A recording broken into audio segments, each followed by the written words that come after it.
సార్వత్రిక క్రైస్తవ సమాజం అందరూ జాగ్రత్తగా వెయ్యి కళ్ళతో సమాజంలో ఏం జరుగుతుందో కనిపెట్టుకొని చూడాలి. ఇవాళ మీ కొరకు, మీ క్షేమాభివృద్ధి కొరకు చెప్తున్నా. నా మీద ఏం జరుగుతుందో మీకు ఎందుకు చెప్తున్నానంటే మీ మీద కూడా అలాగే జరుగుతుంది రేపు. ఇప్పుడు ఓఫీర్ను అందరి ముందు ఒక నేరస్తుడిని చెయ్యాలి.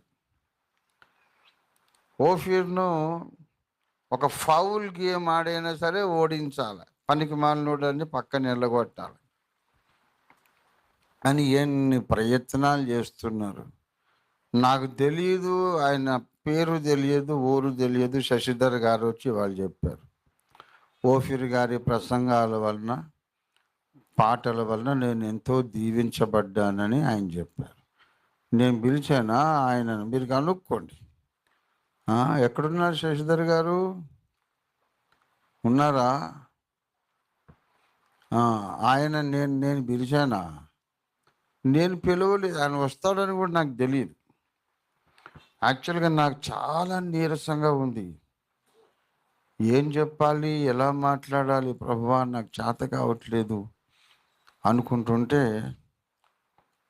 మన యేసుబాబు వచ్చి చెప్పాడు, జేమ్స్ జగదీష్ పంపించాడు అన్న అయ్యగారు.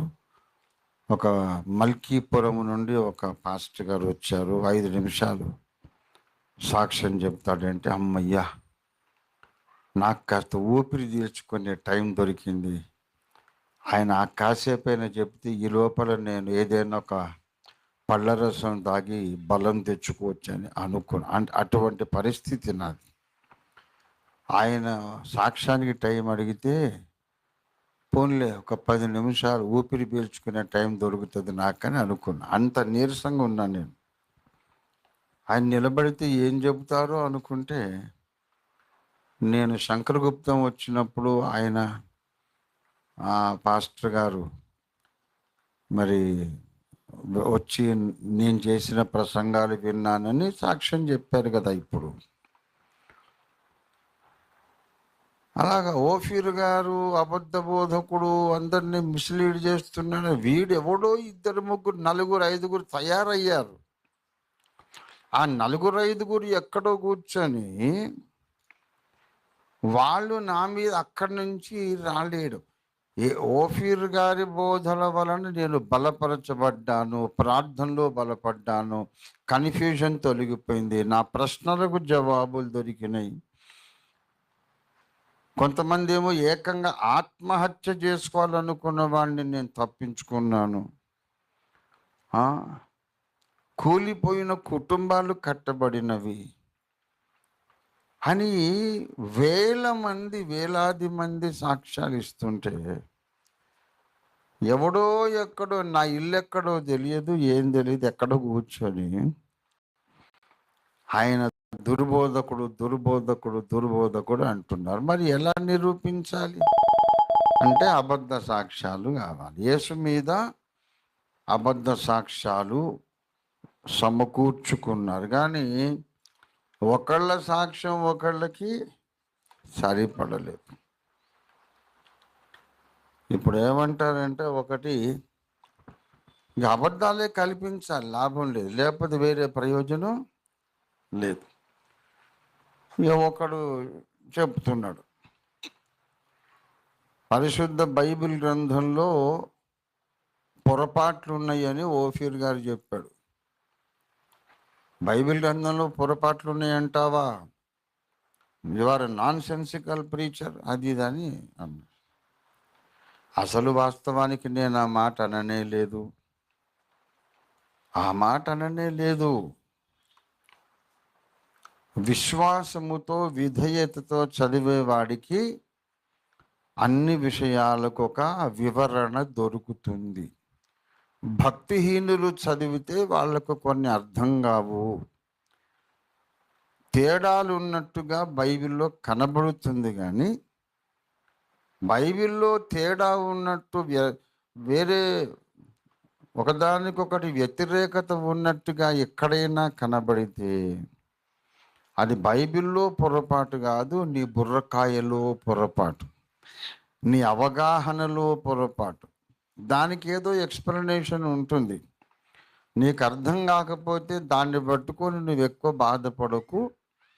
యేసు వైపు చూచి ముందుకు సాగిపో. ఇవాళ అర్థం కానిది రేపైనా అర్థమవుతుంది అని నేను చేసిన ఉపదేశం. ఎందుకు చేశాను అంటే, పౌలే ఆ మాట చెప్పాడు. ధర్మశాస్త్రములోని వివాదములను గూర్చి మీరు పట్టించుకోవద్దు, అవి దేవుని ఏర్పాటుకు ఏమీ సంబంధము లేని సంగతులు అని చెప్పాడు. మరి మొదటి తిమోతి పత్రిక 1వ అధ్యాయం 3వ వచనం, నేను మాసిదోనియకు వెళ్ళుచుండగా సత్యమునకు భిన్నమైన బోధ చేయవద్దనియు, కల్పన కథలను, మితము లేని వంశావళులను, విశ్వాస సంబంధమైన దేవుని ఏర్పాటుతో, దేవుని గృహ నిర్వాహకత్వముతో సంబంధము లేక వివాదములతోనే, ఆర్గ్యుమెంట్కే పనికొస్తేవి తప్ప ఇంకెందుకు పనికిరావు. గనక వాటిని ఏం చేయొద్దు.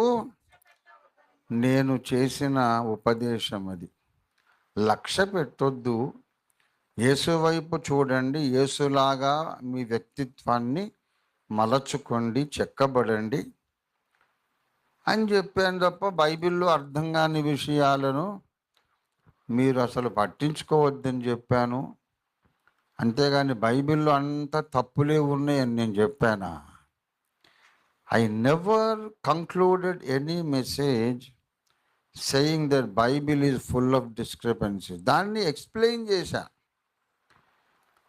నీకు కష్టంగా కనిపించేవి కొన్ని ఉంటాయి బాబు, దాని మీద దృష్టి పెట్టొద్దు, వాదించవద్దు అని తీతు పత్రిక 3వ అధ్యాయంలో కూడా 9వ వచనంలో కూడా రాయబడి ఉంది. అవివేక తర్కములను, వంశావళులను, కలహములను, ధర్మశాస్త్రమును గూర్చిన వివాదములను. అబ్బా, దేని గూర్చిన వివాదాలు? ధర్మశాస్త్రమును గూర్చిన. ఆ ధర్మశాస్త్రం అంటే పరిశుద్ధమైనదా కాదా? దేవుడు అనుగ్రహించిందా కాదా? ధర్మశాస్త్రము జ్ఞాన సత్య స్వరూపమేనా కాదా? కానీ దాని గురించి ఏమున్నాయట? వివాదాలు ఉన్నాయని రంజితోఫిర్ చెప్పాడా, పౌలు చెప్పాడా? వివాదాలు ఉన్నాయని పౌలన్న చెప్పాడుగా. వాటిని లక్ష్య పెట్టవద్దు. ధర్మశాస్త్రమును గూర్చిన వివాదములు వ్యర్థము. ఒకడంటాడు, అదే అక్కడ అట్లా రాసింది, అక్కడ ఇట్లా రాసింది. యెహోయాకీను రాజ్యం ఏలడానికి ఎక్కినప్పుడు, సింహాసనం ఎక్కినప్పుడు ఎంత వయస్సు అనే దాని మీద ఒక వివాదం ఉంది. ఎన్నేండ్లు అంటే 2 చోట్ల 2 వయసులు రాశారు. ఇట్లాంటివి కొన్ని ఉంటాయి. మీరు ఇంటర్నెట్లోనే, మీరు యూట్యూబ్లో కొట్టి చూడండి, బైబిల్ కాంట్రడిక్షన్స్ అని కొట్టండి, లేకపోతే బైబిల్ డిస్క్రిపెన్సీస్ అని కొట్టండి. ఇంటర్నెట్లో మీరు రైట్ నౌ మీరు కొట్టి చూడండి, అందులో ఎన్నో ఉంటాయి. ఇన్ఎక్స్ప్లెయినబుల్ ఆబ్వియస్ బైబిల్ కాంట్రడిక్షన్స్ అని యూట్యూబ్లో ఒకటి కాదు ఎన్నో ఆర్టికల్స్ ఉన్నాయి. అయితే అవన్నీ పట్టించుకోవద్దని పౌలన్న చెప్పాడు. నేను కూడా అవన్నీ పట్టించుకోవద్దన్నానా, లేకుంటే అవన్నీ పట్టుకొని బైబిల్ని వదిలేసేయండి, బైబిల్ తప్పులు తడకన్నానా? అయితే నా మీద ఇప్పుడు ఈ దుర్మార్గులు నింద మోపుతున్నారు, బైబిల్లో అన్ని తప్పులు ఉన్నాయని నేను చెప్పానట. బైబిల్లో తప్పులు ఉన్నాయని నేను చెప్తే ఆర్ఎస్ఎస్ వాళ్ళు నన్ను ఎందుకు కొడతారండి? నాకు సన్మానం చేస్తారు కదా. సన్మానం చేస్తారు కదా పిలిచి. నన్ను చంపాలని ఎందుకు అనుకుంటారు ఎవరైనా? బైబిల్లో రక్షణ సంకల్పమును గూర్చిన విషయములో the line of message, the thread of message of salvation, అక్కడ ఎలాంటి డిస్క్రిపెన్సీ ఉండదు. ఇక మిగతా విషయాలలో దేవుడు ఎందుకు అలా రాయించాడంటే, దైవ కుమారుడంటే ఇష్టము లేని వాళ్ళు బైబిల్ చదివితే వాడికి ఆ బైబిల్ అర్థం కావద్దు. వాడు బైబిల్ మీద చిరాకేసి విసిరేసి వెళ్ళిపోవాలి. వాడు ముందు యేసయ్య మీద అభిమానం ఉంటేనే ఈ గొప్ప గని అనేది వాడికి దొరకాలని తండ్రి అయిన దేవుడు నిర్ణయించాడు. ఏరా, వేలాది వెండి బంగారు నాణెముల కంటే నేనిచ్చిన ధర్మశాస్త్రము కోరదగినది కదా. అలాంటి అద్భుతమైనటువంటి వెండి బంగారు వజ్రాల గని నీకెందుకు ఇస్తానురా నేను? నా సొంత కుమారుడంటే నీకు ఇష్టం లేదుగా, గనుక నీకు కూడా అర్థం కాదు బైబిల్. దేవుడికి ఈ బైబిల్ అందరూ చదవడం, అందరూ అర్థం చేసుకోవడం ఇష్టం లేదు అనే విషయాన్ని కూడా నేను లేఖనాధారాలతోనే నిరూపించాను. అందరూ బైబిల్ చదివి అర్థం చేసుకోవడం దేవునికి ఇష్టము లేదు. మత్తయి సువార్త 14వ అధ్యాయము 13వ అధ్యాయము 10వ వచనం. తరువాత శిష్యులు వచ్చి, నీవు ఉపమాన రీతిగా ఎందుకు వారితో మాట్లాడుచున్నావు అని ఆయన అడుగగా, ఆయన వారితో ఇట్లా నేను, ఓ హల్లెలూయా, పరలోక రాజ్య మర్మములు ఎరుగుట మీకు అనుగ్రహింపబడి ఉన్నది గాని వారికి అనుగ్రహింపబడలేదు. అందరూ దేవుని దృష్టిలో సమానులు కాదు. దేవుని అద్వితీయ కుమారుణ్ణి ప్రేమించేవాళ్ళు, ద్వేషించేవాళ్ళు అందరికీ సమానంగా బైబిలు అర్థమయ్యేటట్టు దేవుడు చెయ్యడు. వెలుపట ఉండేవారు ఒకవేళ వింటే, ఏమంటున్నాడు? దేవునికి స్తోత్రం. ఒకవేళ వాళ్ళు వినియు గ్రహింపకుండా ఉండునట్లు,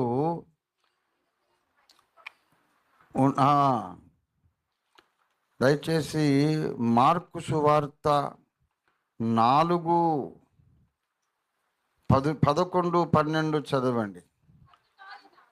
అందుకాయన దేవుని రాజ్య మర్మము తెలుసుకొనుట మీకు అనుగ్రహింపబడి ఉన్నది గాని వెలుపల ఉండు వారు ఒకవేళ దేవుని తట్టు తిరిగి పాప క్షమాపణ పొందుదురేమోనని వారు చూచుటకైతే చూచియు కనుగొనక ఉండునట్లు, వారు వినియు గ్రహింపక ఉండునట్లు. ఉపమానాలు ఎందుకు వాడాడంటే అందరికీ అర్థం కావడానికి కాదు, వెలుపల ఉండే వాళ్లకు మ్యాటర్ అర్థం కాకుండా ఉండడానికి. యేసయ్య నూరారా చెప్పాడు ఈ మాట. యేసయ్య అంటే ఇష్టం లేనోళ్లకు ఈ రాజ్య మర్మాల మ్యాటర్ అర్థం కావద్దు. వాడు కూడా వింటాడు, ఏంట్రా ఈ పిచ్చిపోద్దు అనుకుని వెళ్ళిపోతాడు. వాడు బైబిల్ చదువుతాడు, ఏంట్రా ఈ పిచ్చి గ్రంథం అనుకుని అవతల పారేసి వెళ్ళిపోతాడు. కానీ దేవుని రాజ్య సంబంధులకు మాత్రం అక్కడ అంతులేని విలువ కలిగిన ధనరాశులు దొరుకుతాయి. అలాగా వడపోయటానికి, యేసంటే ఇష్టము లేని వాళ్లకు విముఖత కలగడానికి దేవుడు కొన్ని సంగతులు బైబిల్లో రాయించాడని నేను నా సేవ ఆరంభము నుండి చెప్పాను. ఆస్ట్రోపీడియా అని అడిగితే అది కూడా మీకు ఇదే చెప్తుంది. ఆస్ట్రోపీడియా అని అడిగితే what did Ranjit Tofir preach about the contradictions in the Bible అంటే అది కూడా ఇదే చెప్తుంది. Ranjit Tofir is very stubborn in maintaining that there are no mistakes in the Bible అని చెప్తుంది. అది ఇంటర్నెట్, నేను చెప్పడం కాదు, అది the search engine of internet. మొత్తం ఈ 46 ఏళ్ళు నేను చేసిన ప్రసంగాలు మొత్తం సెర్చ్ చేసి దాని సారాంశం నిమ్మకాయ కోసి పిండి రసం ఇచ్చినట్టుగా మీకు ఇస్తుంది నా టీచింగ్స్ యొక్క సారాంశం. నేను చెప్పింది అది. బైబిల్లో మిస్టేక్స్ ఉండవు, ఉన్నట్టు కనబడతాయి. కానీ అలా కనబడ్డప్పుడు అది మీ అవగాహనలో లోపమే కానీ బైబిల్లో లోపం కాదు. దానికి ఒక ఎక్స్ప్లెనేషన్ ఉంటుంది. మరి అలా కనబడేటట్టయినా ఎందుకు రాయాలి? నిజంగా డిస్క్రిపెన్సీస్ లేవు, కానీ కనబడేటట్టు ఎందుకు రాయాలి అంటే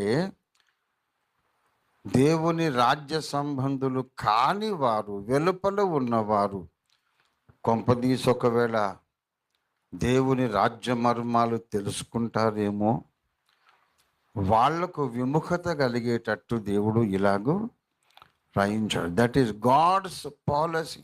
దేవునికి స్తోత్రం.